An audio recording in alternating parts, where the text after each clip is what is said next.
What's going on, everybody? Welcome to the show. Another Friday, another episode of Why Are We Bullish? Feeling toxic today. I think I've got some toxic individuals ready, queued up with their reason for being bullish. Excited to have them all. Should be a good one. I'm not going to do too much of a preamble here. I'm just going to say, of course, anything can happen. So before we get started, I defer to my friend Bill here. We'll do it live. Okay. No. We'll do it live. Fuck it. Do it live. I'll write it and we'll do it live. And thing sucks. Yeah. If you haven't already, like, subscribe, share it on Noster. All those things help get this content in front of more eyeballs. I am Ben with the BTC Sessions. This is your daily session.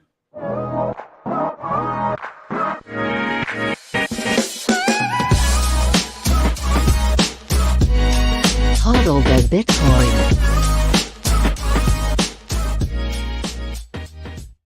Before we bring in our guests, let's take a quick look at where we are in the market right now. This is timechaincalendar.com. We're sitting at $26,799 per coin. A single US dollar will pick you up 3,732 sats, 31 sats going down. Get them quick. 19.37 million Bitcoin have been mined. That's 92.25% of them. And in terms of fees, nowhere near the absolute decimation that we saw over the past week when it got up to 600 plus sats per byte. We're sitting around 56 sats per byte for next block. If you're willing to wait a little bit, still around 48, 50 sats per byte. Be conscious of it. Use RBF. Well, better yet, use Lightning. Use a bunch of different things that allow you to transact easily. And it's purging anything just shy of 10 sats per byte. So just use the tools you have at your disposal. Shout out to sponsors of the show, HodlHodl.com. If you're stacking sats and you've got a few priorities in mind, well, things like peer-to-peer trading, instant self-custody, and no KYC. Well, HodlHodl is the place for you. You can sign up in minutes with nothing more than an email address. Super easy. Head down, pick your currency, pick your payment method, pick your amount, and start viewing offers right away and be stacking non-KYC sats. They also have a lending platform where nothing is ever rehypothecated, and you can get Bitcoin with some of those other layers that we're discussing. More on that later. Now, if you're looking to store said non-KYC Bitcoin securely, you're going to want to get some hardware, and you're going to want the best damn hardware on the market. I love everything coming out of CoinKite. Cold Card Mark IV is an absolute beast. They've also got great mobile solutions like the Tap Signer. I love the Sats card, Block Clock, Open Dimes, and coming soon, the Cold Card Q1 looks insane. That should be out near the end of the year. So if you want to reserve that or check out any of the other stuff, head to coinkite.com. Use code BTC Sessions for 5% off everything in the store. If you're looking to go beyond single sig and dive into multi-sig, check out Nunchuk.io and their Honey Badger offering, which is an assisted multi-sig where they have a just-in-case key. You've got the majority of the keys, so you can always move funds on your own. It's super easy to set up via mobile. It works great with things like the Tap Signer and the Cold Card and a bunch of other mobile options in terms of hardware. And it has baked in inheritance planning. So your sats will get to your next of kin without you having to worry about it. One of the other big benefits of it too is no KYC. You don't need to give up any of your personal information to use this, which sets it apart from other options on the market. So check them out, nunchuk.io, even just as a regular day-to-day wallet. Awesome, but definitely check out that Honey Badger program. And finally, Start9, your sovereign computing solution. These guys are incredible. You can set up your full self-sovereign Bitcoin stack and more. So you can basically run on these devices your Bitcoin Core, Lightning, Mempool, Space, Join Market, all kinds of different Bitcoin tools. You can host your data, passwords, files, photos. You can host Nostr relays and Nostr clients, everything. So they've got two different devices, the one, and then the Pro is being referred to now as the Pure. But nonetheless, Start9 knocking it out with StartOS and everything. And you can check them out, start9.com, and check out those two options. The Start 1 is your entry level, and the Start Pure would be your like balls to the walls. I'm going to host everything on this thing and get serious about it. So check them out. Nonetheless, I'm going to stop rambling. I need to get my guests in here. We're going to welcome back to the show, Anders, Pubby, and for the first time, Aleks. Welcome, everybody. Thank you for being here. I'm very excited for this one. But just in case anybody is unfamiliar, which I doubt, we'll go around the circle and we'll do a little quick intro. Who are you? What do you do? I'll toss it to Anders first. Good to see you, buddy. Let people know who you are, what you do. Thank you very much, Ben. Thank you so much for having us. I do Toxic Happy Hour with Pubby. We do spaces every day, Twitter spaces, where we are toxic towards scams that delay the adoption of global sound money from 11 a.m. PST, which is basically the West Coast, which is the best coast, obviously. And we're supposed to go for 2 hours. We usually go for 2.5 plus whatever. And we have fun with that, where we have a lot of great Bitcoiners adding a lot of great angles like yourself, Ben, and Aleks, who's also in there often hanging out and talking. Yeah. What else do I do? Well, we're throwing a big party in Miami next week that unfortunately is sold out. But yeah, looking forward to go to Miami for the conference. Whoops, sorry, mute button. Awesome. Well, I'm also stoked for that. Or I'm sure we're going to talk about it in a little bit. But good to have you back, man. Very, very excited. Thank you. Yeah. Thank you. I will toss it down to Aleks first. And again, a little intro for yourself. Let people know who you are. Hey, Ben. Thanks again for having me on the show. I really appreciate it. Hi, Anders. Hi, Pubsy. I'm also with them all the time on Toxic Happy Hour. I just hang out there with them. I love being on there. I'm just a humble pleb. I have a son and a husband, and that's my current job. That's what I'm working on, you know, taking care of the home, making sure everything's great, and just stacking sats for my boy. That's about it for now. I would say that's the most important job. I think that's an excellent place to be putting time and effort. So hats off to all the wives and moms out there. Also, Mother's Day coming up. So happy early Mother's Day to you. Oh, thank you. Happy early Mother's Day to Mrs. Sessions. Yes, yes. She shall be down in Miami with all of us. So we'll all get to meet and everything. But yeah, we're gearing up. Yeah, it should be good. Should be good. I'm going to toss it to Pubby last. Pubby, give yourself a little intro. Hey, listen, it's hard to follow up on Anders and all that, and Aleks. I would just say this: when you come to Toxic Happy Hour, you're on there. Friends become family real quick. It is what we love, man. I'm glad that you did this show, and Aleks is here with us, because I love the fact that the friends that come in there and hang out every day. You know why? Because we love Bitcoin. We have many things in common. We love each other. At the end of the day, we become family. That's why going to Miami is such a fantastic treat. It's undescribable if you've never been. It really is. But when you're there and you meet in real time, in real flesh, your first Bitcoiner, man, it's just hugs. It's understanding. It's a beautiful thing. But yeah, we like to do this spaces. We like to do this part of our community, and that's the one thing I love about it. Ben, the one thing I always loved and respected about you was you found this little niche in the community. You understood about education. You understood about what's really going to help. What's going to do this? What am I good at? What is it, something that I can contribute? And this is what we always sort of find. And that's the one beautiful thing about Bitcoiners is you find this way of them to find this little niche, this little corner. And, after, meeting Anders, now my brother from another mother, that you meet these people that just encourage you to go bigger, learn more. Let's try something together. So I don't even know where I'm going with that, but I'm just saying, I love Bitcoin. Love you guys. Love it. Awesome. Well, I'm glad to have you all. I can't wait to see you all in person. But in the meantime, we get to hang out here online for an evening. And for those unfamiliar, this is Why Are We Bullish? And there's a very simple premise to the show. Each one of us is coming with a reason for being bullish, and that can be anything. It can be a personal experience. It could be a news item. It could be an application or a blog or a video that we saw. It could be anything. And so the flow of the show is somebody drops a reason why they're bullish. That's their chance to rant and explain what they're excited about.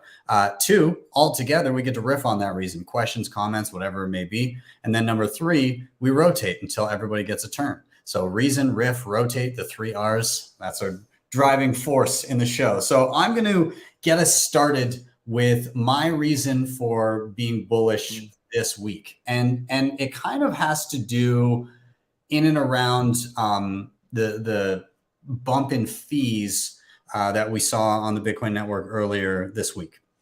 And so the context for that is obviously people are using Bitcoin in different ways now. And, it's very difficult for anybody to step in and say, no, you can't use Bitcoin in a particular way. Whether you love it or you hate it, that's the reality of Bitcoin. And the part that gets me bullish is in 2017, at kind of the peak then, there was a massive influx of users. There was a lot of inefficiency in how people were using Bitcoin. And because of that, the fees spiked insane. And so what I saw at times was, I remember sending transactions for more than $100 a piece near the end of December 2017. And the wallets didn't have fee selection or like good fee selection, let alone actual tools to actually check what the fees should even be. All of the fee measurement stuff in wallets was way out of whack. So you would get your, if you had a wallet that even had fee selection, it would be like slow, medium, or fast. And that realm could be anything. The slow could have been like $100 to send, and you had no control in there. There was zero on-chain scaling. So SegWit wasn't in there. Well, I mean, it was, but it wasn't being used really anywhere. Barely any wallets were using it.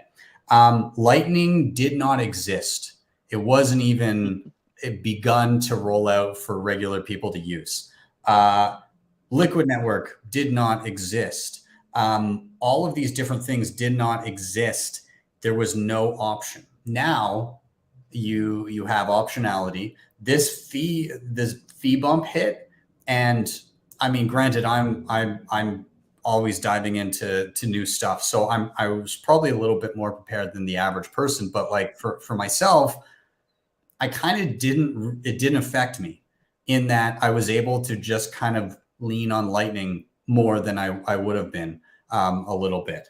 And it also made me think about, what do I do as this becomes a more consistent scenario where fees are regularly high? Because that's an eventuality we're all going to face. With the way that Bitcoin's going to scale, it's going to be layers. You're not just going to pack everything on chain forever, because then nobody can run a node. And so I was kind of thinking to myself, well, what would be my flow? Because the one problem, well, it's not the one problem, but one of the problems with Lightning is you can't store it in hardware wallets. Lightning wallets are always hot. They are online by design. That's how Lightning works. So what would be your option? If you're stacking sats and you're doing like $20 stacks, $100 stacks, you're not going to do on chain if the fees are $20 to send. So what's your next solution? Well, you can stack via Lightning. There's a ton of exchanges you can actually withdraw on Lightning now. So you could do that. That's fine. But like, how comfortable are you going to be with once it gets to a sizable amount in Lightning on a hot wallet?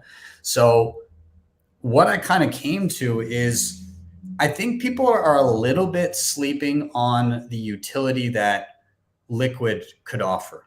And there's trade-offs there. We need to discuss trade-offs, because what is Liquid? Liquid is a quote unquote side chain of Bitcoin. What that means is it's it's a federation model, meaning there are 15 large entities holding keys to a multisig.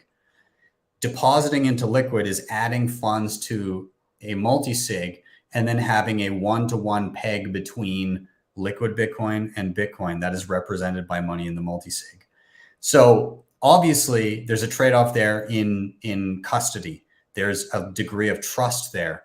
However, it's much better than sitting on an exchange, right? Like you have no control there whatsoever. It's like, hey, one person gets to rug pull me and I'm done. In this, you would have to have a mass collusion of 11 of those signers, large entities, all saying, you know what, we're going to rug all of our users in concert with each other at the same time. So I'm not saying that couldn't happen, but I'm saying it's much less likely than an FTX style thing. And for some, myself included, I think in the context of having like a medium level stack, I think for me that makes sense. And what I mean is this: you're stacking sats, you're withdrawing via Lightning. You know, it gets up into your hot wallet and you're like, you know what, this is more cash than I'm comfortable carrying around. You say, I'm gonna put this in cold storage, but I'm not justified yet in doing an on-chain transaction. I'm going to swap it to Liquid. Liquid, you can secure with hardware. You can secure Liquid. It's the exact same as doing a Bitcoin transaction in terms of functionality, and you can be offline. It doesn't need to be a hot wallet. You can stack kind of medium level with Liquid. And then when it gets to a sizable amount where you're like, this makes sense for an on-chain transaction to get it into cold storage, you swap to on-chain directly into your cold card or whatever you're using. So before I kind of open it up to like, let's discuss and talk about like all the cool things that are available now that weren't before, I wanted to show something. So this is, one sec here. So this is sideshift.io, sideshift.ai. And this is, I didn't sign up or anything. I'm just on a page. And I've selected that I'd like to send Lightning and I'd like to receive Liquid. And so what I'm going to do is I'm going to go into my browser here to Marina Wallet, which is a native Liquid wallet. I'm going to hit receive. And I'm going to copy my address and I'm just going to paste it in. Okay. Now, how much do I want to send in Lightning? I don't know. 0. They don't have sats yet. So like, we'll work on that. What's my minimum? 30, what is that? 0003. Okay. We'll 39. Okay. We'll do that. Okay. So I'm going to be sending Lightning. I'm going to be receiving Liquid to my Liquid address. I'm going to hit shift. It's going to tell me what I'm getting. Of course, they're an exchange. They're going to charge a little bit of a fee. That is fine by me. And it's just going to bring up an address for me to send Lightning to. And I'm going to do it natively in my browser from a plugin that's connected to my own node. So I'm just going to copy the invoice. Here's Alby. This is connected to my own Lightning node. I'm just going to paste in that. I'm going to hit continue. Hey, I'm sending around $10.50. I'm going to pay it. And then once that goes through, payment successful, I should see this screen update and it'll say, hey, we're sending over some Liquid Bitcoin to you. So I'll see my balance updated. But like, this would be my flow of, hey, I stacked some sats on Lightning. Oh yeah, it's a little bit too much now. I'm going to shift it over. Okay, great. And it goes off to my Liquid wallet. Yeah, there we go. Ooh, sound effects. And yeah, and then in a second here, I should see this update with a new balance and I'll be able to view the transaction on screen. I think it was just updated. There we go. So I just got some Liquid Bitcoin here and I can do this. I can shift from Liquid to on-chain here. I can do that through a variety of different means, but now I have this, which can be stored on hardware. Like I can use the Blockstream Jade and I can store that and actually secure it offline. And I don't have to worry about it being in a hot wallet. The other cool thing, I'm just going to say view transaction. Here, if you're looking at a block explorer, the transactions are confidential. So it doesn't say the amount being sent. It doesn't even let you know the asset being sent, because you can have different things on Liquid. So with Liquid, there's confidential transactions. So you get a greater degree of privacy with it. So anyways, I'm more or less, I'm excited that there's tools that people are really not fully keen to yet, or fully understanding yet, that are there and available for when fees get insane. You can do things strictly between Lightning and Liquid if you really wanted to, and then default to on-chain for like long-term family savings, and that's okay. So I'm stoked about this. I think it's cool. I think there's a lot more tools that are coming. I do hope that more people kind of look at Liquid and consider it as that in-between option. And also the fees, like, just so you know, I paid 255 sats for that Liquid transaction. So comparatively, yeah, it's cheap. It's like one sat per byte basically is all day long. So anyways, I'm going to open it up here. I'm sorry, that was a long ramble, but I guess my general, what I'm curious about with you guys is, one, how did you handle the recent influx of fees?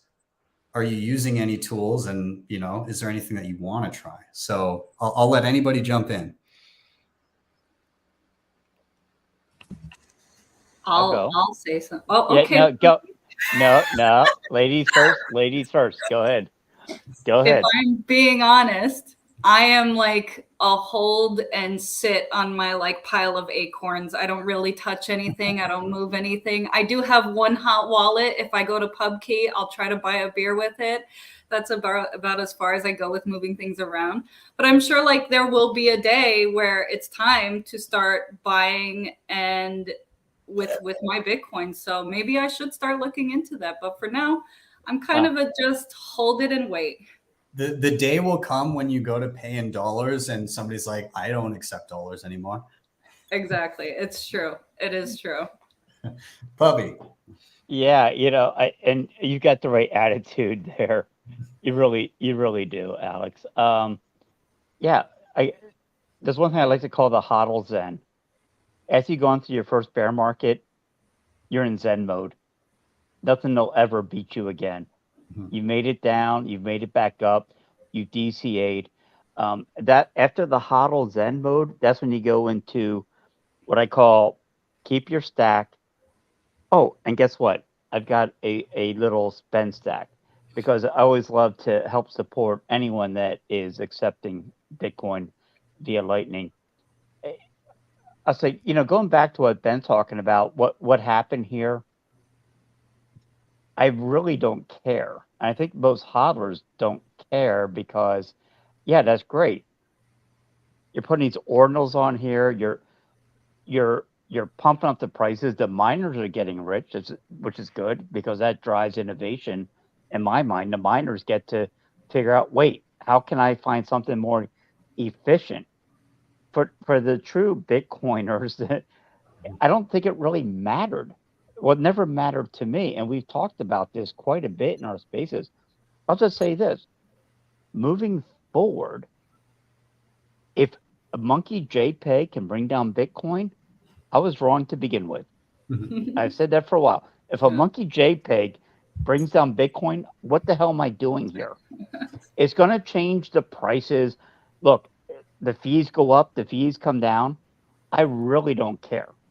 I really don't care. The important thing is I see what the future is.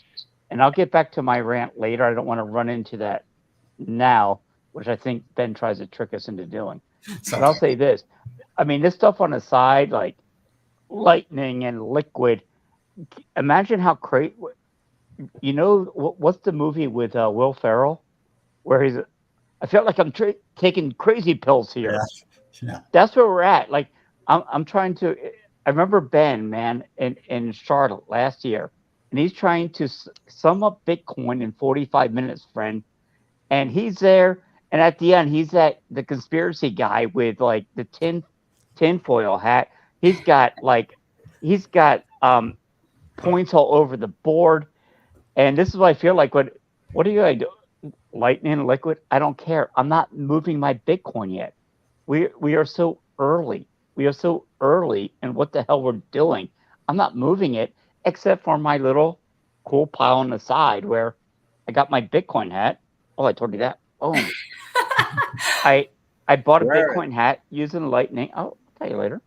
But you buy these things and you help these little companies come along.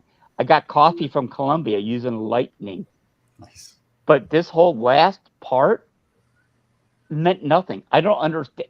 If you guys want to waste money attacking the Bitcoin chain, go for it. You're enriching them, and you are just you're running out of money yourself.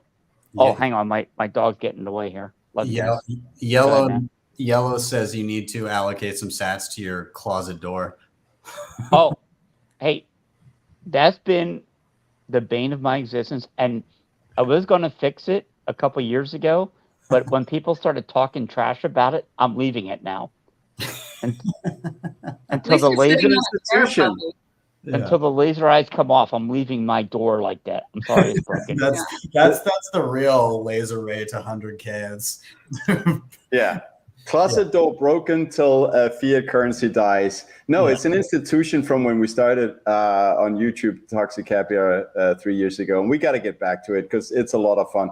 Can I just give a quick shout out to BDC Moon Guy, who I see in the chat? Because the first 3 YouTube live streams we did back in the summer of 2020, he was the only guy in the chat. Thanks for the support, brother. And Uwe, I saw him as well. And I tried to jump in the chat, Ben, on the YouTube live stream, but I need to create a channel or something first. I've never seen this before. So, but never mind.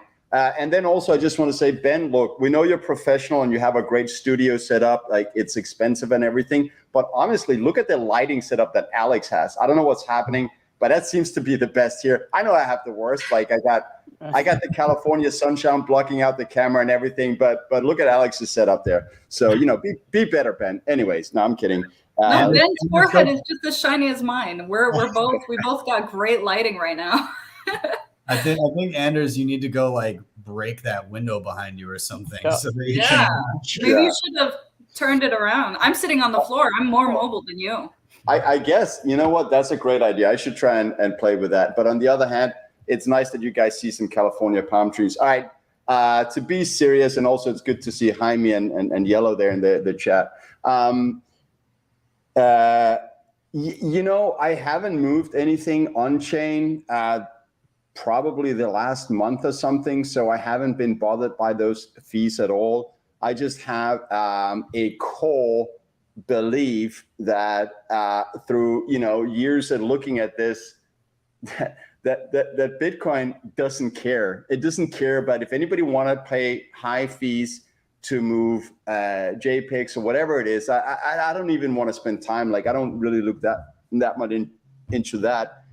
So be it. You know, it's Bitcoin moving from whoever wants to play around to miners, which helps secure the network. It's more incentive for the miners to secure the network, more hash power goes online. And also it puts the miners, you know, it's been a boon for them the last couple of weeks, and it helps secure them from a potential, you know, bankruptcy. So we don't have to, there's less worry for them getting into financial difficulties. That means they have to sell their stack and all of that. So yeah, I don't really care. But from all the things you said, Ben, back from 2017 until now, you mentioned so many technical developments that has happened. I think that's really important, and something that most of the time we talk about price, but you mentioned a bunch of technical advancements for Bitcoin, and I think sometimes people forget about that when they look at the price. Bitcoin today is way stronger and more capable than it was 4 or 5 years ago. And I think that's a great reason to be bullish. The core developers are working hard to make the best money ever. What can I say? Yeah. It's great because, again, in 2017, it was like, well, guess I'm just screwed. Whereas today it was, well, maybe I should use A, B, C, D, or E. And though that wasn't available before. So to see that, and I mean, these events that are unexpected are always what drive innovation. So we get to see how the tools that have been created since 2017 react, and then iterate and improve upon what we already have. And that's fantastic. So I can't wait to see. Before we rotate, I have to give a shout out to #1 fan, David Wong, in the chat. He comes here all the time to tell us how wrong we are, how Bitcoin, how wrong we are, right? How wrong exactly. we are. Yeah, exactly.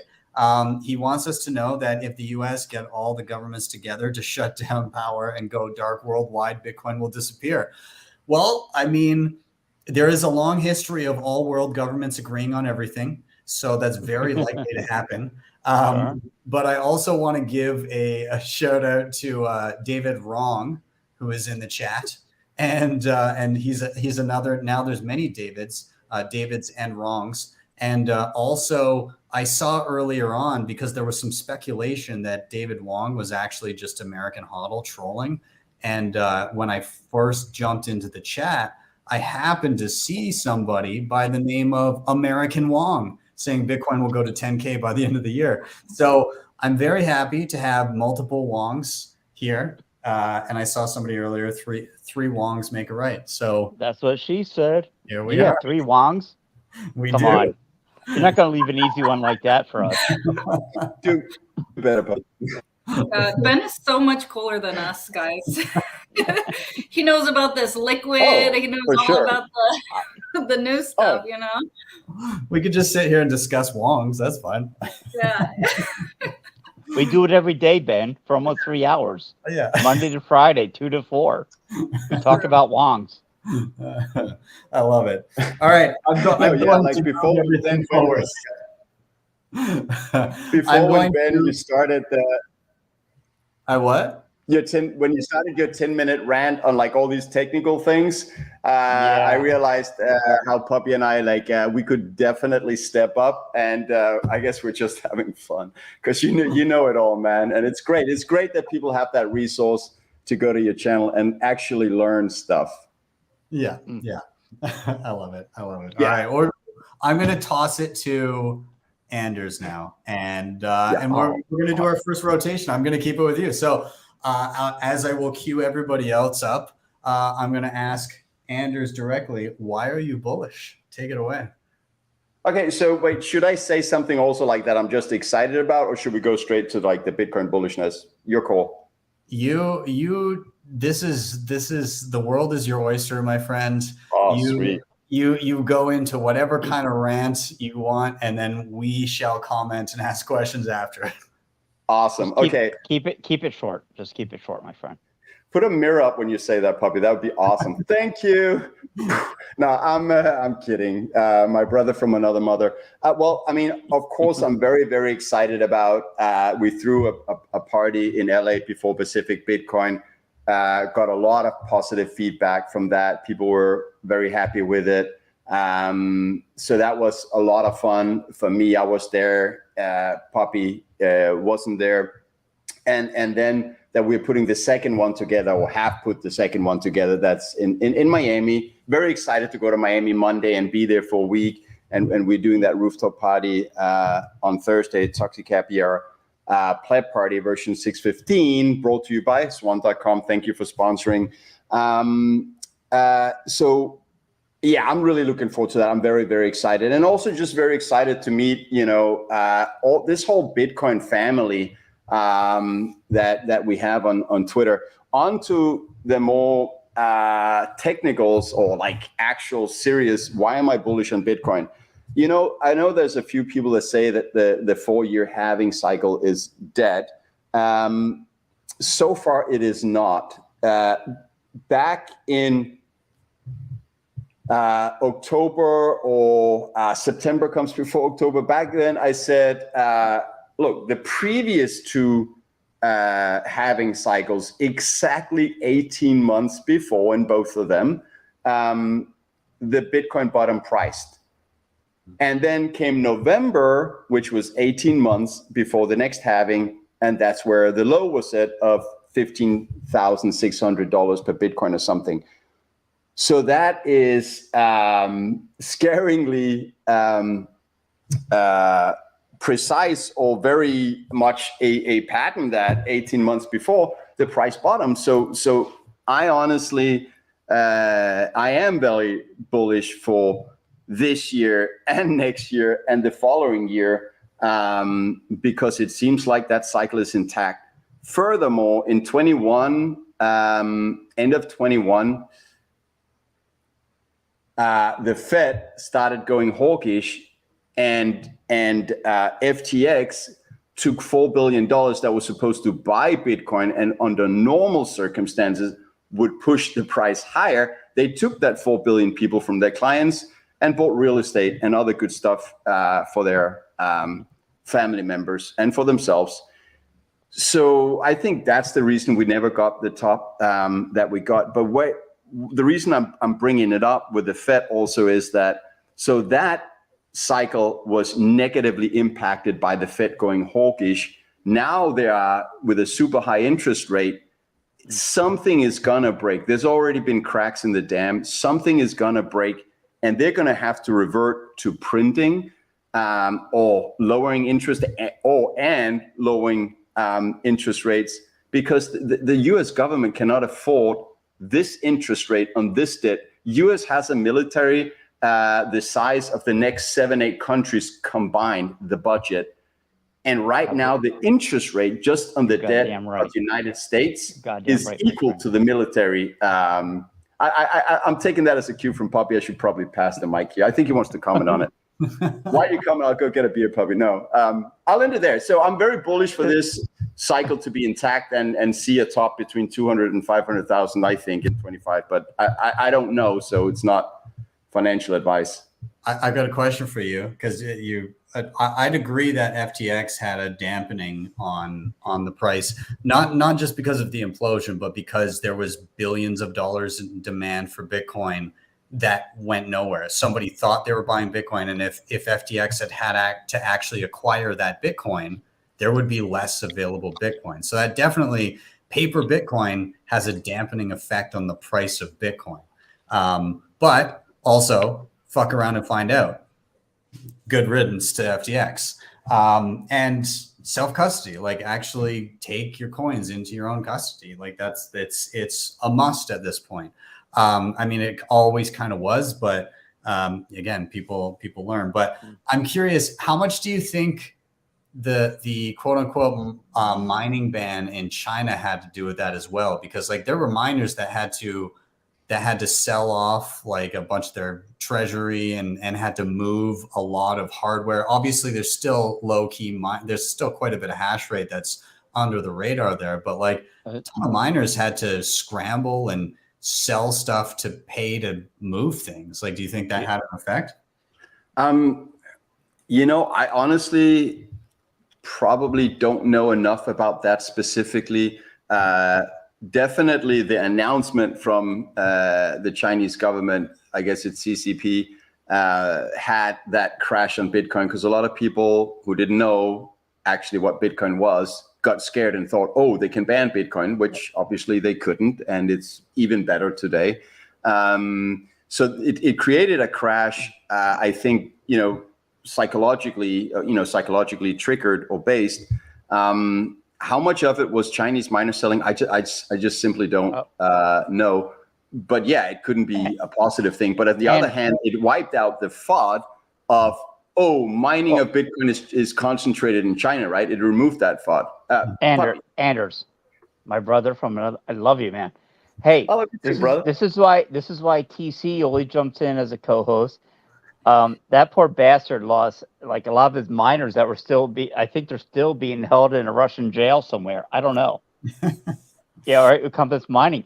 I'll tell you this.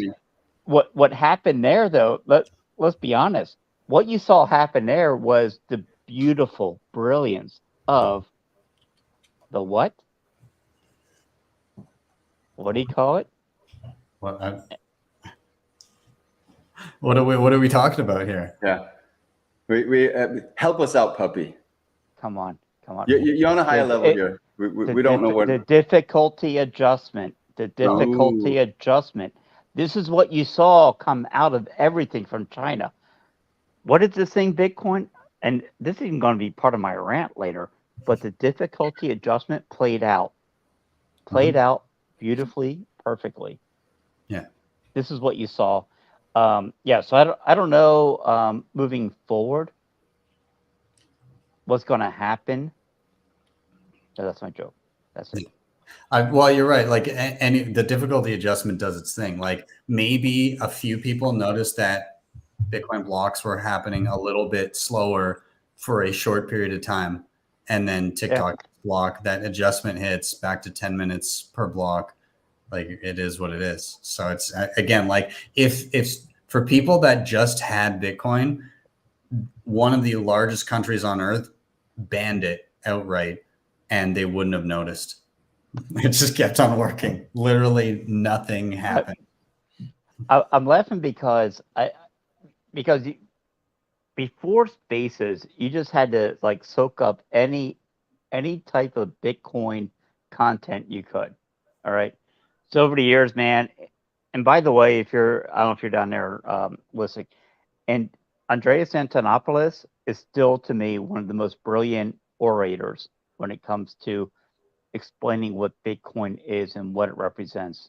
As Andrews gets pissed and leaves the room. I'll talk to him later about that. I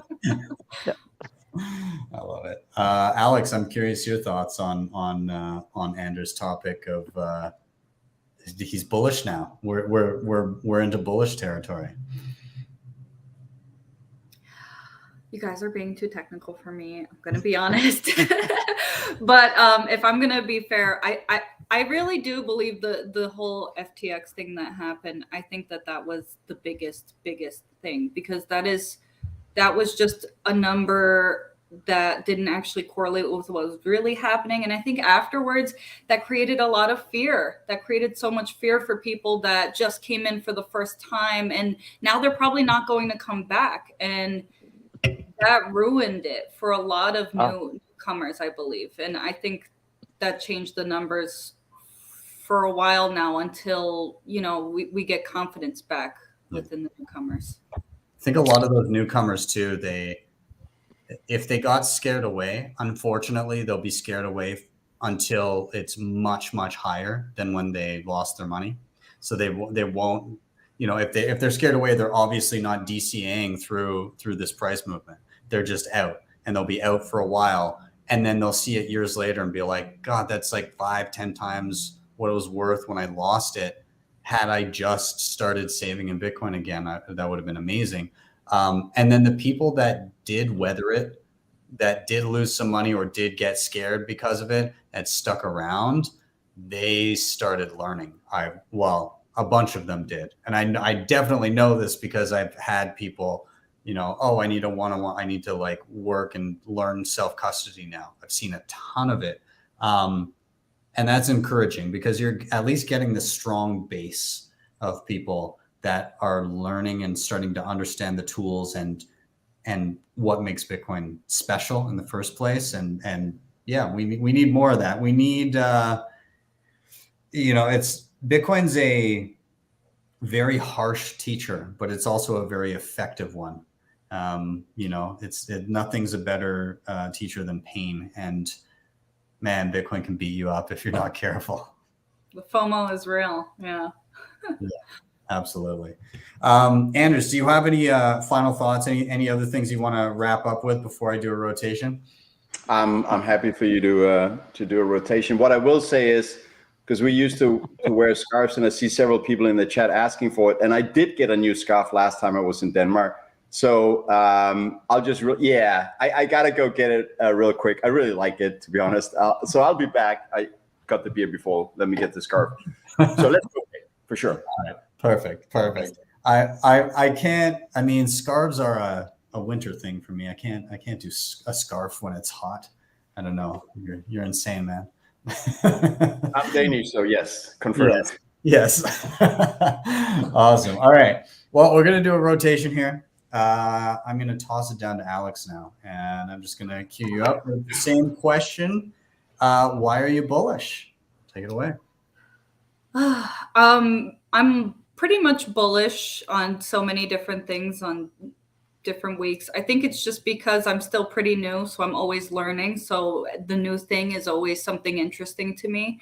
But if I'm going to talk about nice scarf, Anders. If I'm going to talk about my basis, Sorry, I said I like your scarf, Anders. thank you, thank you.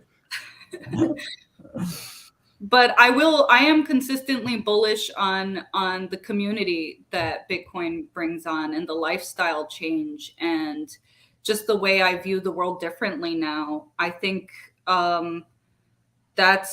there's something to be said about that. Like when I was working for fiat in the Matrix, and I thought that was life. I thought, somebody has to lose in order for you to win. And it was not an easy thing to do. I would get stepped on. Sometimes I would have to step up on the ladder, and it's harsh because we're supposed to be humans. We're supposed to be looking out for each other, not killing each other just so that we can survive. Because in order to even make ends meet in this fiat matrix, you have to basically be bad. You have to be a bad person. But in Bitcoin, we're all uplifting each other. We're all winning together. Our only enemy is the people trying to take that away from us. So self-sovereignty, I think, changes you as a person. It changes what you value in life. That's just the experience that I've been having. And it's almost like a spiritual thing to a degree. And it really did change. It changed so many perspectives for me. I also just, I'm a lot calmer now. I'm not as worried as I used to be. I feel like, okay, I've got Bitcoin, and now I've got I've got family. These are the important things. Why even worry? Who cares about a designer bag and going on fancy vacations? Like, let's stack our sats and chill and, just worry about the important things in life. So I think that's what I've been bullish on, really, to the core. You're not even bullish on designer scarves, though? That's Anders' thing. He is European. You got to give it to him. From euro to euro, I get it, Anders. I really do. My father comes out in those like paperboy hats from time to time. Thank you. Appreciate it. I love it. I love the change in perspective, though. It does make you realize like how many trivial things that so many people argue about are really inconsequential. Like, when you sit in front of the TV all day and you plunk on whatever side of the aisle's news network and you just sit there and you stew over it all day, then it contributes nothing to your life. And realistically, a lot of it is relatively inconsequential when you can take control and be self-sovereign and again, do what you love, stacking the money that doesn't steal with you. You're right in that, fiat world is zero sum.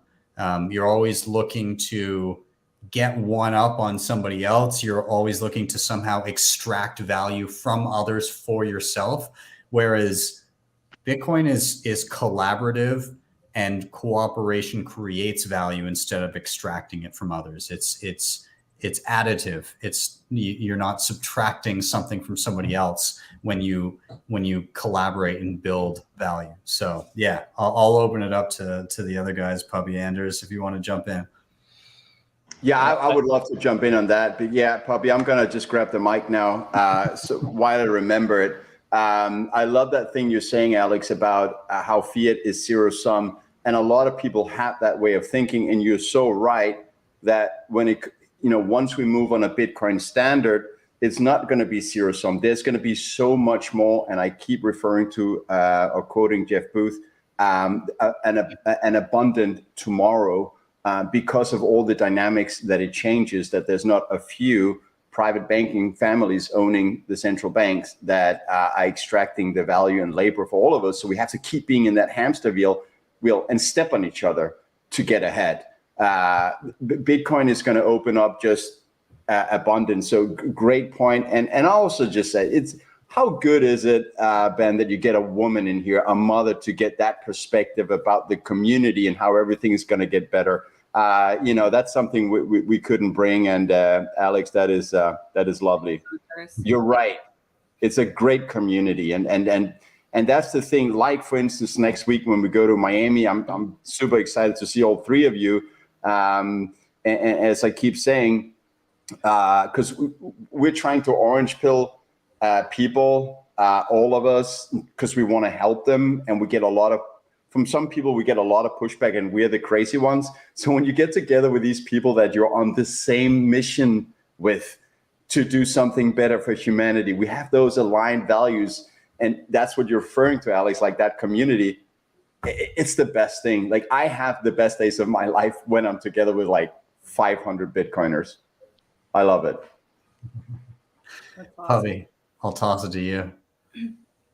I'm not quite sure what to add to that. Well done, Anders. Anything.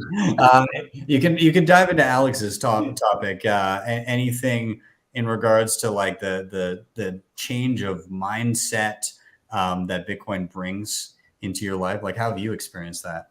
Yeah. So, man, I'll tell you what.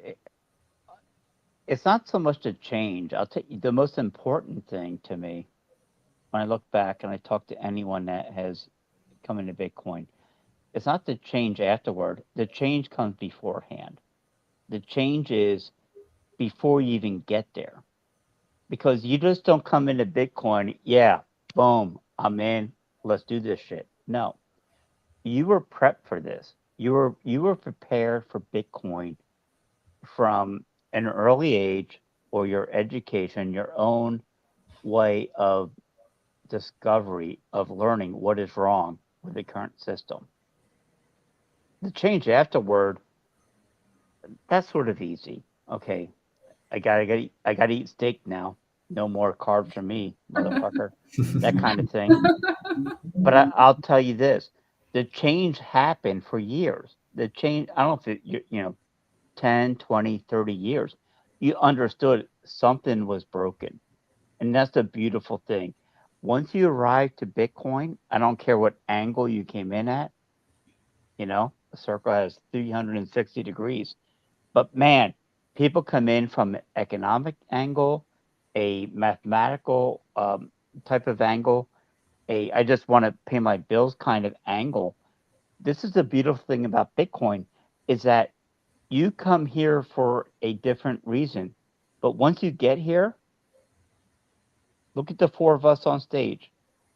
And by on stage, I mean a channel that hopefully in the future people will look at and say, these guys were the most beautiful people in the world that understood what's going on. And I hope that makes sense. It may not. But the point is this.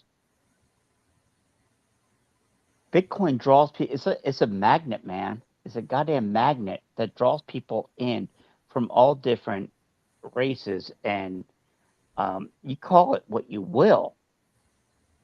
But Bitcoin brings you together because it's the truth. It's the absolute truth about the world. Nothing being, created and lied about. It's the truth, and this is why we're here. Sorry for my rant. I enjoyed it. That's all good.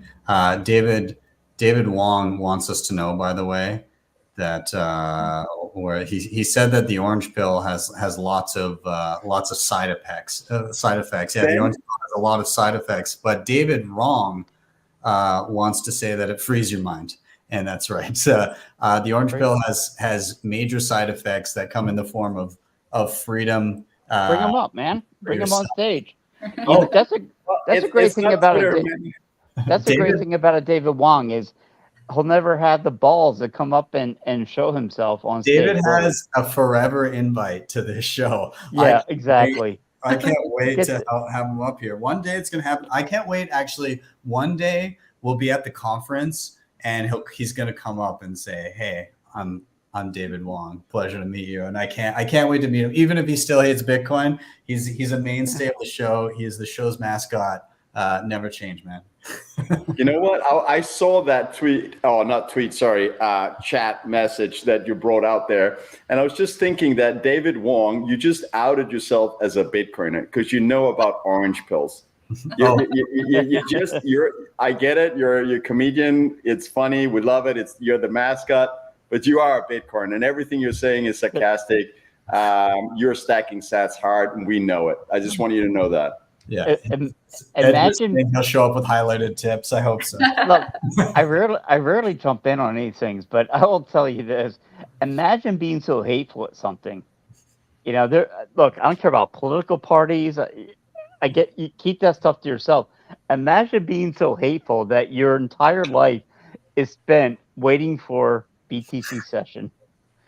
to tell. I mean, it's a great show. I'm telling you, Ben, I love it. I love the show. But imagine your entire life is spent waiting for your show.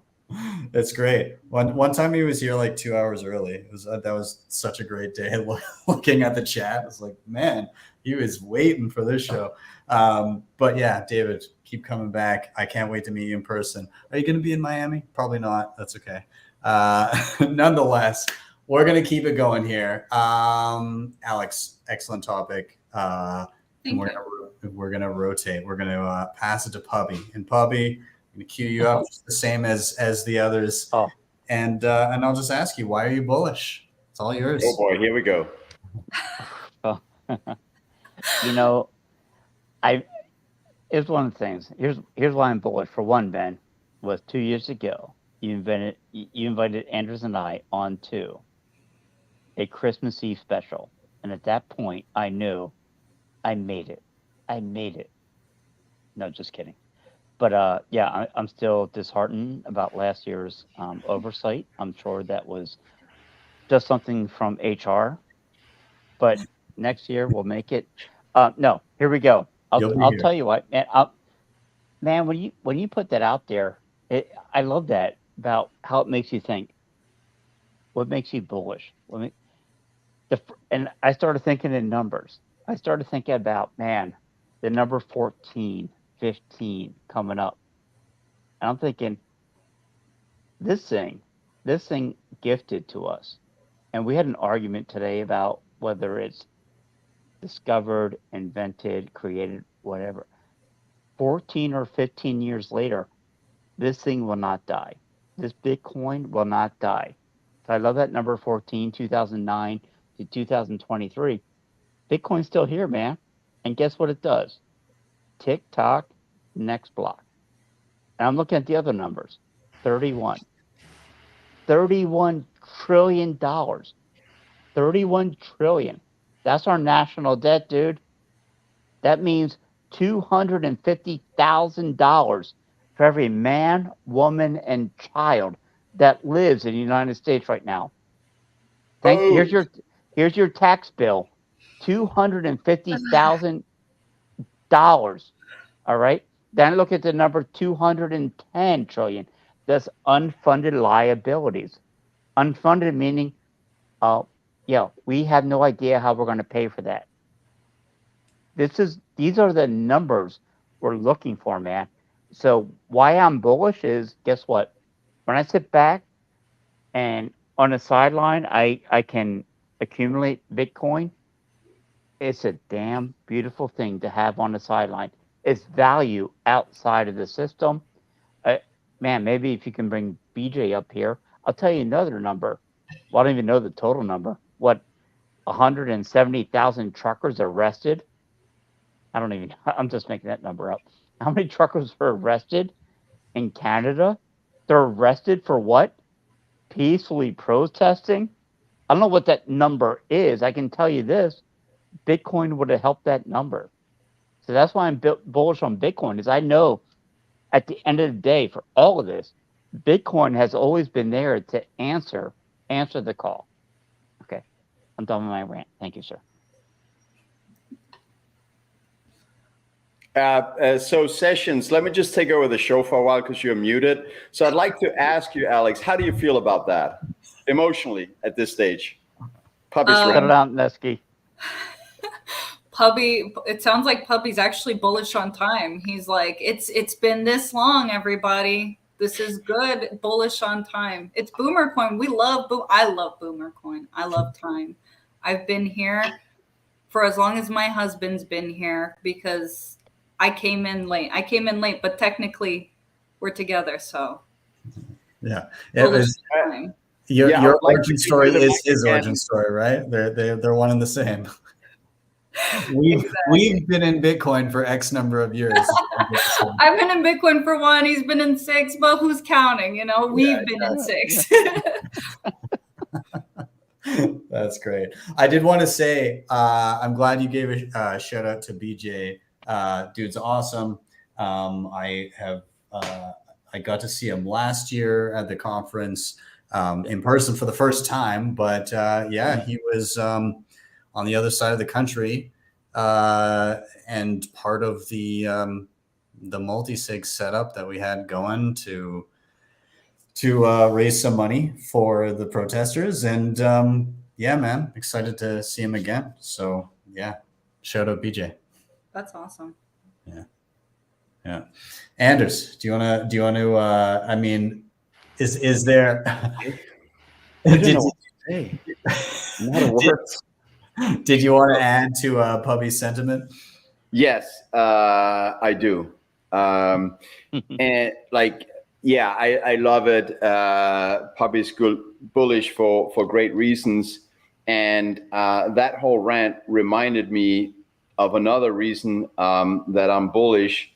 And that is, and that's what I want to share. In 2008, the Fed learned that, hey, if we print a lot of money and call it a fancy name, quantitative easing, then when the economy crashes, like quickly we'll get asset prices back up. And in COVID, they had that learning, so they pulled the trigger very fast. So asset prices went back up. So I know people are afraid that, oh, Bitcoin is gonna, when this, the Fed is driving Bitcoin into a really bad, the world, the economy into like a great recession, depression, whatever. So Bitcoin is going to go down for a long time. Well, just remember that the Fed has learned to pull that trigger really, really fast when assets start dropping. So that makes me a little bit bullish. Yeah, the Fed. Did you see that 13-year-old girl that went and asked Warren Buffett about de-dollarization? And she had this, it was incredible. So she's talking about how, multiple countries are moving to other alternatives when trading for oil and all of this stuff. And she started touching on inflation. And she, again, 13 years old, asking Warren Buffett and Charlie Munger about this. And Nice. And she was like, so if the world starts to shift away from the US dollar, then, there will be a flood of dollars in the market and there will be greater inflation than we've already seen. How am I, as a new and upcoming individual, and all of my friends that are growing up in this world, how are we supposed to navigate a world where we may have de-dollarization, where the US dollar isn't the world reserve currency, where we deal with inflation and people flee to other assets? What do we do? And Warren Buffett gave this like horrible response. Like, it was just, I mean, he complimented her for knowing so much and everything. But it was kind of like, we're America. And that was like more or less like, oh, well, that's just how it is. Like he basically said, I don't see an alternative. He said, I don't see anything else taking its place. We're America. I guess it'll be that, you know a whole bunch, but also don't bet against the US. And like, that was pretty much it. It wasn't like, hey, maybe you should look at assets that are not dependent on the Fed. Maybe you should there was none of that. It was like, well, dollars. it was a non-response. Is it? It was a threat for him. Yeah. No one told her as a response that just buy and hold Bitcoin, that's the way to navigate that environment. Okay, Puppy, you were saying something. No, I'm like like a Brad Sherman. Oh, don't worry, guys. We're the U.S. government. It's okay. We can print money. We can. Yeah. Don't worry. You can trust us. We're the U.S. government. And Ben, when you're talking about why are you so bullish, I'll tell you what. Another reason I'm so bullish is like people are waking up to the bullshit, man. Mhm. People are waking up. When you have people like 2 years ago understanding what is this word fiat? What is this word fiat? What does it mean? You got people now understanding what fiat means. You got people waking up to the fact, like, you mean we're not tied to a goal? Not that they ever knew. Everyone just assumed this currency was like rock solid. People are waking up to the fact like it's a whole house of cards and fucking bullshit. What do you Sorry about mean my there's French. nothing in our reserves? Yeah. What are the reserves? What do you mean? Hang on. Yeah. I They got have another picture. paper in reserve, paper they can print numbers on, and then it's money. But you know what? I know you guys laugh at this, and it's sort of, let's say, what, 2 hours, 3 hours a day, 15 hours a week, 60 hours a month that we talk about this. I know people laugh at us, and they don't. Hey, it's a small group that understands it, and this is why I'm bullish. Is because of the small group that we started as friends and we're family, and we understand the chimera, the bullshit in front of us. We understand it. And every day, man, every day, Ben, guess what? 1 or 2 more people jump in there. 1 or 2 more people jump in there and say, hey, these people, they're my kind of people. Mhm. And guess who the best one was? Aleks. Because she calls that yellow's bullshit. Yeah. Yeah. I want to say, have you all noticed the man. Easter egg on Alex's screen? Have you noticed the Easter egg? Oh, Yeah. there it is. Oh, there it is. Yeah. I love it. I love Yes, yellow. seven. She'll bring the church. Spanakopia. You made that? Spanakopia. My sister made it. Yeah, yellow's getting salty in the. But Ben, honestly, this is why. Why are we bullish? And I'm thinking back, man. I don't need a single thing. What is I look back on my journey for 6 or 7 years here. I don't have 10 years of experience. Pubby just Anders. acknowledged that he bought Bitcoin. What's it? 7 years back, 8 years back? What do you say? So Yeah. 2015. Pubby bought at $200. Okay, go ahead, carry on, Pubby. The whole story. My Pubby math is back. I can only tell you one thing, man. How you can hold 10,000 Bitcoin on a hot wallet, I'll never know. I appreciate you, brother. That's a lot of, man. That's impressive. That guy. No, I definitely had no disposable income when I started in Bitcoin. No, Same here, man. Yeah. But hey, I mean, like now, years later, small amounts of savings have at least gotten to the point where it's like, oh, you get to the point where you're like, I have a comfortable amount of savings where shit could go wrong and I'd still be okay. And that's what Bitcoin gives people is if you're patient and you have your wits about you and you just modestly work hard, spend less than you earn and save in Bitcoin, then after a few years, you start going, oh, geez, like I've got my life in order in terms of my finances. I'm spending less than I earn, and I'm saving in an asset that doesn't depreciate against everything over the long term. And I mean that in and of itself, that change in your life is significant. Again, if you can stomach the ups and downs and you don't make rash decisions because of them, it also centers you. Like Aleks, you were saying, you're a much more calm person. You know, it takes a Bitcoin bull and bear run to smooth things out a little bit for you. Like you go through these ups and downs, and it centers you a little bit. It makes you a bit more rational. It makes you step back and say, what's the important thing here? You know, does Bitcoin still function as I thought it functions? Do I understand as much as I thought I understood? As long as that remains true, then you just go on about your business. You keep doing what you were doing and ignore the short-term noise, right? Yeah, it's like entertainment, really, you know, at this point. When things happen, we all just like to get on Twitter. What's going on? We don't like it, but it's fine. Really, we're all fine on the inside. Yeah. Twitter is a different beast than real life. You know, not going to say GFY. Well, maybe I will to a few people, but just in jest, right? It would, but let me just explain this thing, man. And this is beautiful. What just came out. What just came out with, like, I don't care who you are. You're going to flood the market with these things like these ordinals, these inscriptions. You want to pay extra fees to miners. At the end of the day, Bitcoin doesn't change, man. It's like a mountain. You're throwing rocks at a goddamn mountain. You think the mountain's going to fall down? No. The mountain's there, man. It's not moving anywhere. You throw all the rocks you want about it.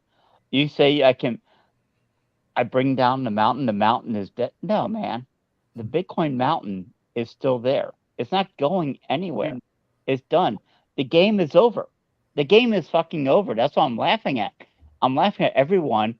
And this is like any BSV or BCH. They've lost 97, 98% of their money. This is their last get. Yeah, well, right. No, this is their last. It's their last gasp effort to do anything. And Bitcoin just sits there and takes it like a good husband. And, oh, sorry, wrong marriage. What's up, Elton John? What? Oh, what? Oh, sorry. Yeah. But the point is this, man. Bitcoin is unassailable. Unassailable. Look it up. Look up the word, because I don't care what angle you come from. There's a temporary like advantage you think. It's a fiat advantage. It's not a Bitcoin advantage. Yeah, quickly someone will make their dimes, but it's not Bitcoin. I am very excited. There's somebody, again, American Wong in the chat. I hope this happens. He said, not literally, but he said minor death spiral after halving. I hope we see those headlines again. This will be my third time experiencing the same FUD. If we see them, God, I hope I see those articles again. Just to have like 4 years staggered same FUD of how many years? This time it's different. This time the minor spiral is going to happen. I cannot wait for people to dig up the exact same articles from 2020 and 2016. I really, for the love of God, I hope there's some newcomer that comes and they're like, this thing's going to implode the second this happens, not being privy to the fact that this is our fourth halving now. Is it right? Yeah. 2012, Yeah. 16, 20, 25, 12 and a half. Yeah. It's fucking crazy, man, isn't it? Yeah. Fourth I mean, halving. the miners aren't Yesterday, it was exactly 3 years ago we had the last halving, my first halving. Wonderful. Yeah. Yesterday. Yeah. Da-da-da. It's so I can't wait for Miami. I'm curious what obviously the pleb party is going to be exciting. What else are you guys hitting up while you're down there? What's top of mind? What do you want to see? What are you doing in Miami? Let's talk about it. This is important. Let's do it. Well, let's bring up the pleb party first, because I think like that this that I'm highlighting right here, that's pretty cool. That's pretty cool. I mean, not cool. It's not cool if you don't have tickets, but that is pretty cool that happened. Yeah. So let me comment on that. Of course, we're very happy and also sad to turn people away. Our DMs are exploding with people saying like, can I have this? Can I have that? and unfortunately, we can't let any more in. But excited that in LA, where we did throw, I think, a pretty good party that people enjoyed. That was the feedback. That was sold out, although it was free, but people had to register the night before. This is 8 days out. So of course we gotta look for even more capacity next time. We just enjoy doing it. We want to make everyone happy, but I can't wait. I've been spending day and night on this for a while with Puppy in the ear when we don't do Toxic Happy Hour. So yeah, that's the end for me. Let's rotate. Yeah, I don't know, Pubby. You must be excited for this, hey? Yeah. Well, yeah. Hang on. Let me make sure. Nope. did Pubby just rug? Why are we bullish? Oh my goodness. But you know what? I think like he even prepares. It wasn't like a proper rock pull of just disappearing, but kind of like it that was good. I would give that 9 out of 10 on the rock pull scale. Puppy's gone, missing in action. Let me tell for those who don't know, Aleks, I don't know. So if you know, but what is this? This is 2 years ago. We had Robert Breedlove, okay, the Adonis of Bitcoin, on Toxic Happy Hour. And about an hour, 10 minutes in, Puppy starts leaning back, and I can't get contact with Puppy. We're live at this point, 3 people, me, Puppy, and Breedlove. And I'm yelling at him. He ain't hearing anything. And then like he's just down the chair, and Puppy's out. He fell asleep. He actually fell asleep on Robert Breedlove. I know as a foreigner, it's a lot of words, but we know they're good words. There's a lot of knowledge in there. And he's back. Puppy was faking us out. Oh, I thought that was like an excellent live rug. no. Oh man. No, it should have been. Yeah, I didn't forget what the last question was there. Was it about what party was it? Oh yeah. You know what? Everyone's like, oh yeah, this is fantastic. You guys just throw this party. It seems so easy.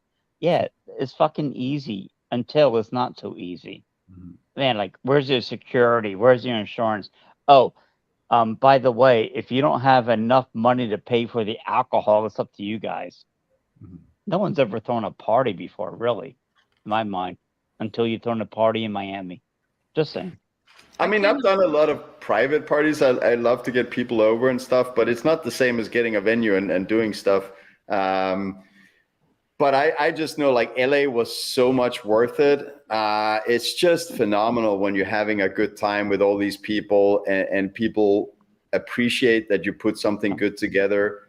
And I know it's going to be like that in Miami. The reason I haven't been on Toxic Happy Hour 80% of the time during this week and probably last week is because I'm talking with the venue. I'm talking with Swan, who's the sponsor, and it like you think it's simple, but there's just a lot of moving parts. But I think we pretty much have it at a point where it's going to be absolutely phenomenal. The only thing that we cannot control, and I like to control everything, is the weather.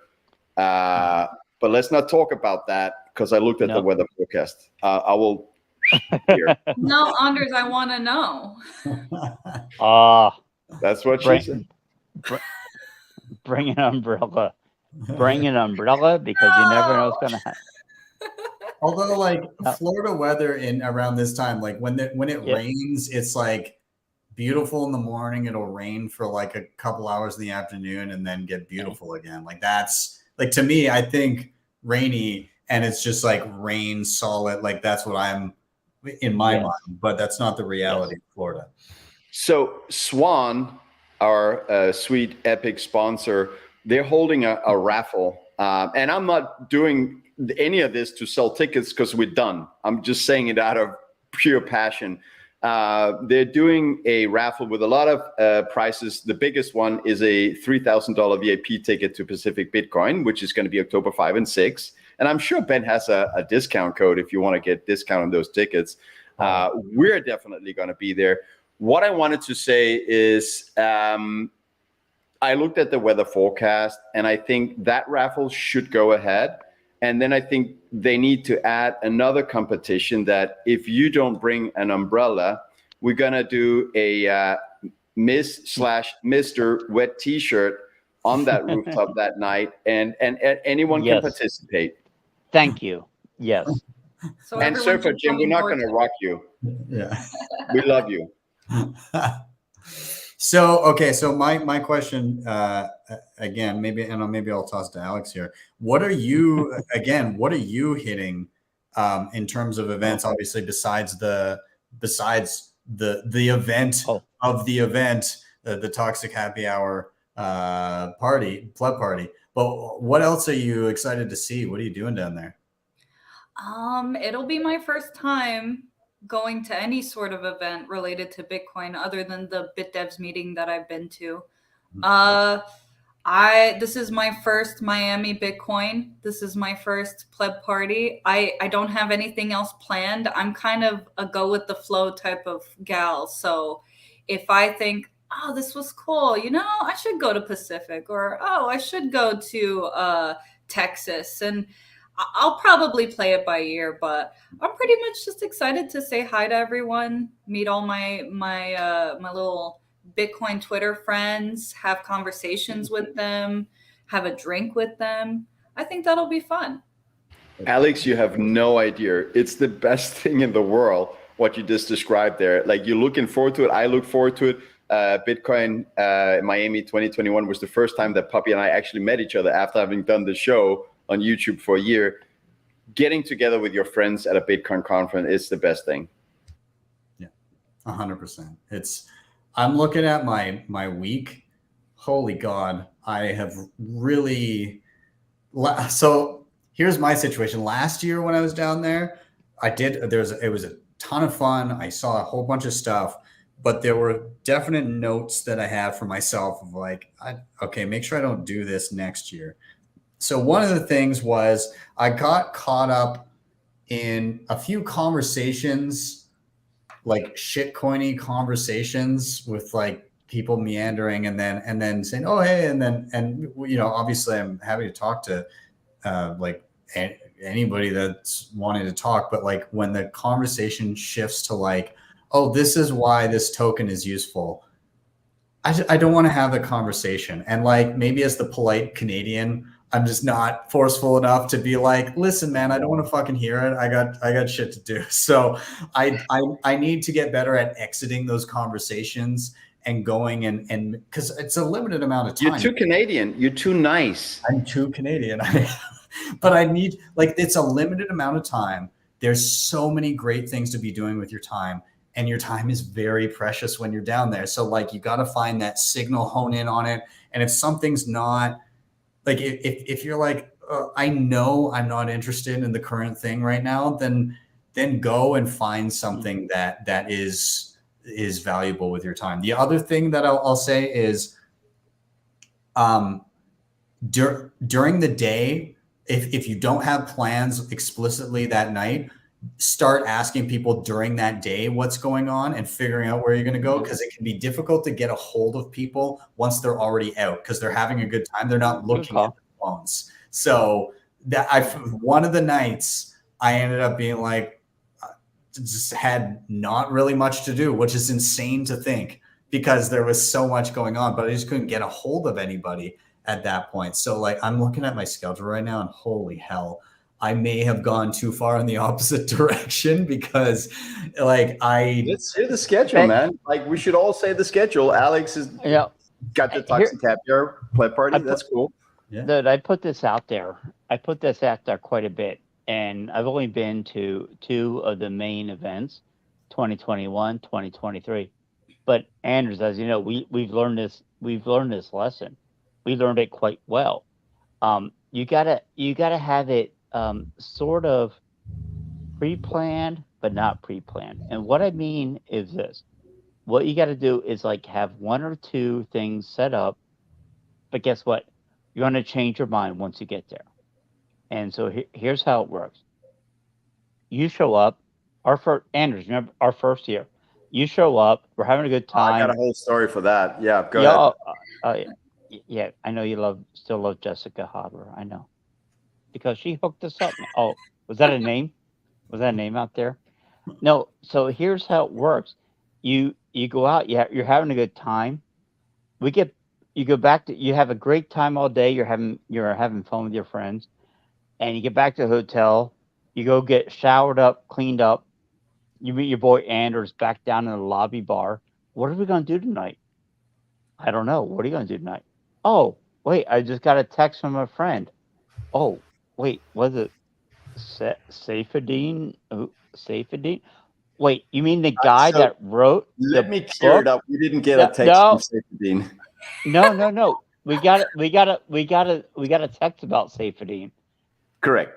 And you're showing me this, like, hey, check this out. You gotta wait, Saifedean? A move? Yeah, dude. Steak hour? What? Where is it? We had no plans. We get someone that actually sends us tickets to this thing. We're like, fuck yeah, of course we're gonna go there. Of course we're gonna go there. So great night. You see Saifedean. I don't even know if Ben was on that one. I don't think so, but Ben's ready to jump in here. Sorry, Ben. Go ahead. Oh no, there's. Do you guys want to hear my instinct? Yeah. Okay. So I mean, we all love our buddy Nico from Simply Bitcoin. So Mrs. Sessions is dyeing his hair. So on Tuesday we're going to do a live show, and he will be having his hair dyed during it. And then we're going to touch the tips, and that may contribute to the bull run, perhaps. Or nothing at all will happen. But one of those two things will happen either way. And actually, I'm gonna say anybody that's out there on Twitter, tweet out and tag myself that you want to come, and I'll pitch you. That's what she said. Yeah. Okay. What else? I'm not very religious myself, but I was asked to come to a Bitcoin 101 at Thank God for Bitcoin. So I'm going to go, and I'm going to be there for a bit. And Pubby just rugged again. Rugged. All right, let me tell you the real story about Pubby. No, carry on, Ben. Yeah. I'm joking. The cocktail party, that one Yes. is looking pretty good on the Tuesday night. That should be a lot of fun. I'm doing my cold card workshop on the Wednesday. There's one ticket left for that, by the way. And then, of course, the pleb party is going to be an absolute blast. The following night, I'm going to go to the Nostrich karaoke night, which should be pretty awesome. And that's, oh shit. Oh, sold out. Holy crap. Maybe just show up anyways. And then Saturday, I'm going to go to the after party, I think. And then, like, on top of this, of course, there's like the conference itself, right? Like I'm going to just try and see all the booths and stuff. Because I'm lucky enough that because I got a speaker pass, I can go on the Thursday when it's less busy. So I'm just going to use that, and I'm going to just hit all of the booths and try and see everything on the trade floor. And then the Friday, I've got, I'm doing a talk about Cold Card and CoinKite on the open source stage, and I'm on the news desk. And then I'm really excited about the panel on the Saturday. It's like a content creators panel, and it's Nico, myself, Carla from the Crypto Couple, and Mick over at Geyser Fund. So, Oh, that's awesome. God, there's so much going on. Like the Sunday is like pretty empty, and then I fly home Monday. So, but holy crap, it's a lot. There's so much going, and like for every one of those things I just said, there's simultaneously 10 other things going on. Like, it's wild. Yeah, it's jam packed. If only I could clone myself and watch all of it happen at once. Yeah. Market says, don't forget to pick up some Colombian Lightning coffee. Is there Oh, Colombian? Marcus is there. Are they going to have a booth? I hope so. That would be great. I would love to bring some. I have a friend who owns Peony. I can't. Oh yeah, Ben Justman. Yes, Ben Justman. I can't wait to try some wine. He's part of the High Council of Bitcoin Bens, don't you know? Yes, there are plenty. We are all Ben. We really are. it is a true 51% attack on the male names in the space. And anybody who isn't named Ben, we'll call it by, having 2028, you shall be out of consensus and you will no longer be able to use the Bitcoin network, just so you know. There you go. Yeah. Oh, Big Sean Harris there as well. So let me say my game plan or whatever for Miami. Arriving Monday, checking into an Airbnb. I can recommend that. I learned that, or we learned that, Pubby and I, at Bitcoin Day, that instead of you have a hotel room and you're not gonna hang out there. You can't have friends over there. When you're in Airbnb with other Bitcoiners, you're having the best time and you have the best opportunity to after party, after whatever you do. I got a speaker for that reason, actually, that I'm going to try and sneak in as a personal item in the plane.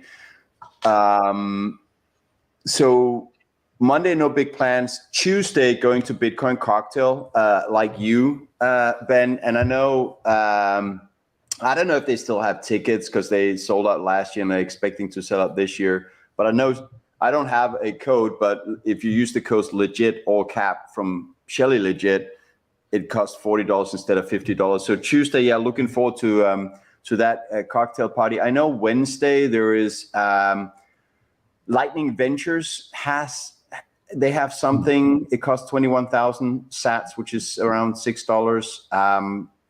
Giacomo Succo is there, whom I'm a huge fan of, godfather of toxicity.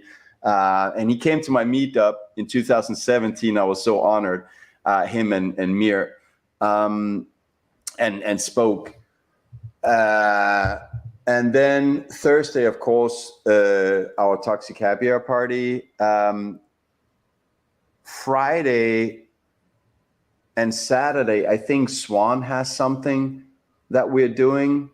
I don't know if you're going there, Ben, but sorry? Not a clue. Okay, yeah. And then the rest, I don't know. I'm just, yeah, as you're saying, talk to people during the day, find out what they're doing and make plans. So we're trying to, we've made some plans and then we're trying to not, over plan it. As I can hear you saying you have, so there is some open, but that also gives you the risk of not having something, I guess. But we've got an Airbnb, we've got a barbecue, we've got a hot tub, we've got music. So it's not going to be the end of the world. You'll be fine. Your lack of plans will be plans in and of themselves, right? So, yeah. I'm thinking maybe I shouldn't be so chill now. I miss too much because I haven't planned anything. There's a bunch. You'll be fine. There's going to be a million things, I promise you. So, all right. Well, I think at this point, I'm going to start rounding it out. But what I'd like to do at the end is just any quick final thoughts you may have. And I always like to ask people that are on here to give a recommendation. And this recommendation can be anything. It can be life advice. It could be something that's helped you in your Bitcoin journey, whether it be like a book, a video, a podcast, an app, your favorite wallet, your favorite device, and anything at all that you think somebody should check out that you would like. So I'll start us off. My final thoughts are just, there's so many cool things being built in, on, and around Bitcoin. And it's easy when you're in Bitcoin for an extended period of time to feel like it's staying the same, but it's just the bias of being in it and watching it happen as it happens. The people that aren't actively engaging with it, that Aleks was talking about when, FTX scares them off and then they come back years later, they're going to be like, oh my God, what is Lightning? What is how is it I'm able to send Bitcoin instantly back and forth? And I have there's all these tools and it's amazing. It wasn't like this before.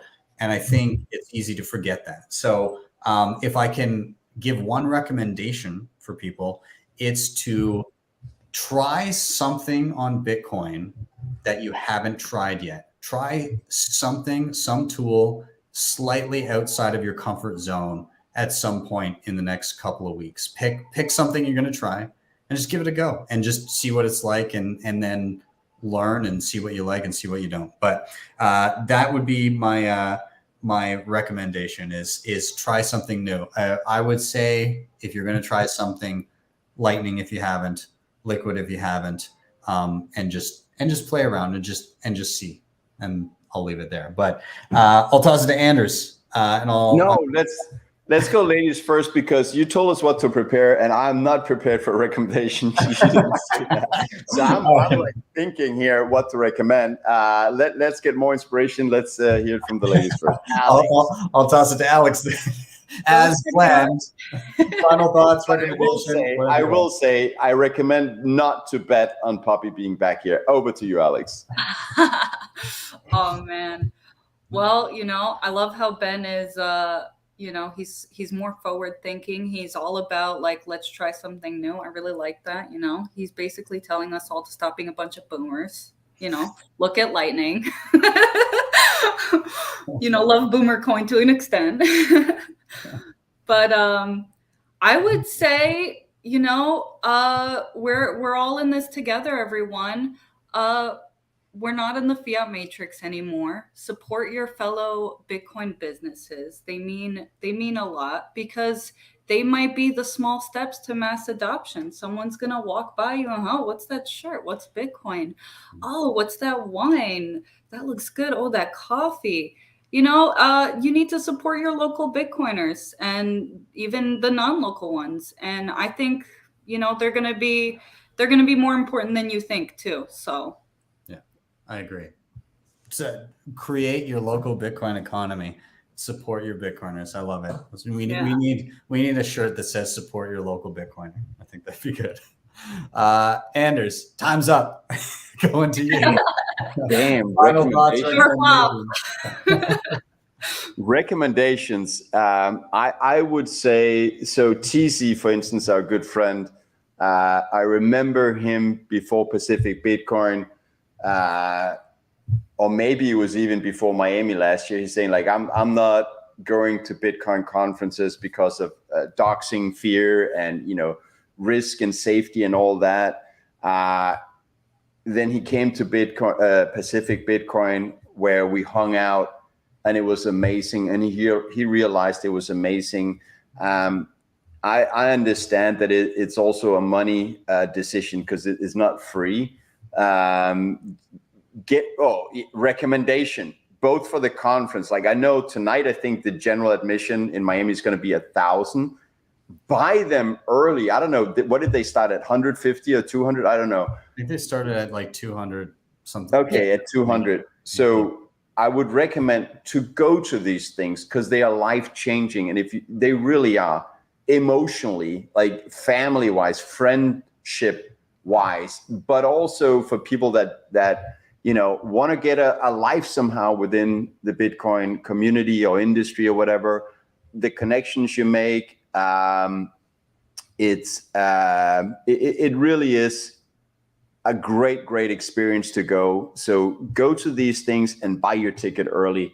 Surfer Jim was smart. He bought a Toxic Caviar Pleb Party ticket for Miami next Thursday for $21, and now they're sold out. And the last ones at 121 were ripped away, right? So buy it early. Buy that ticket early and go. It's a great experience. That would be my recommendation. And stay healthy. Work out. Go to the gym. Yeah. Just like Bitcoin. Come in early. Right? Yeah. And work off that toxic happy hour hangover from the party. Get to the gym the next morning. So yeah, I usually don't drink alcohol, because when we do, during Toxic Happy Hour, because it's 11 a.m. for me. But now it's a great time. It's Friday, it's almost 4:30 p.m. So it's nice to have a beer with you guys. Yeah, absolutely. Yeah, well, I'm very excited to see you both and our rug pulling friend in a few short days here. I can't believe how quick it's coming up. So yeah, I'll be I'll be hitting you guys up. I'll be sliding into your DMs as soon as I get down there. So yeah, thank you both for being on the show. Thanks to Pubby for being on most of the show, and and we'll see you down in Miami. So yeah, we'll see you soon, guys. And you're bringing Lisa, right?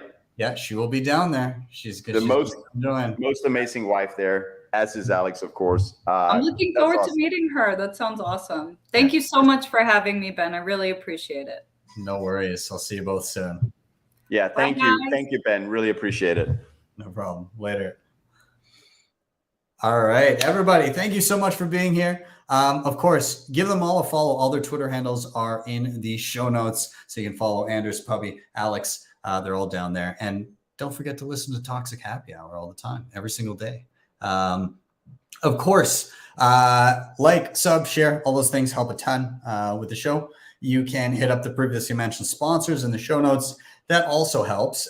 If you want to help out the show in another way, of course, you can just go to my website. My website is btcsessions.ca, and there you'll find a ton of stuff. Number one, a ton of resources for newbie friends or yourself if you're looking to get started, and that will walk you through all the steps of leveling up as a Bitcoiner.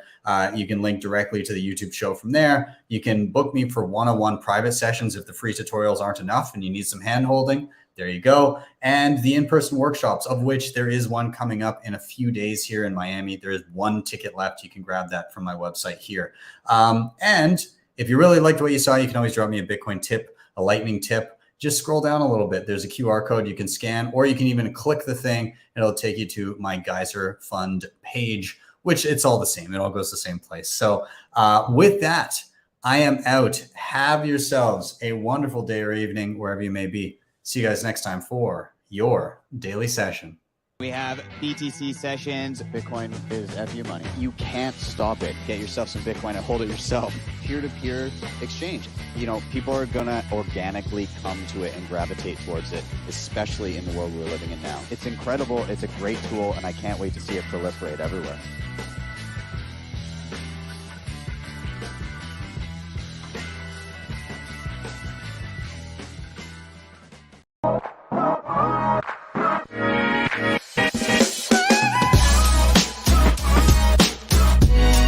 HodlHodl the Bitcoin.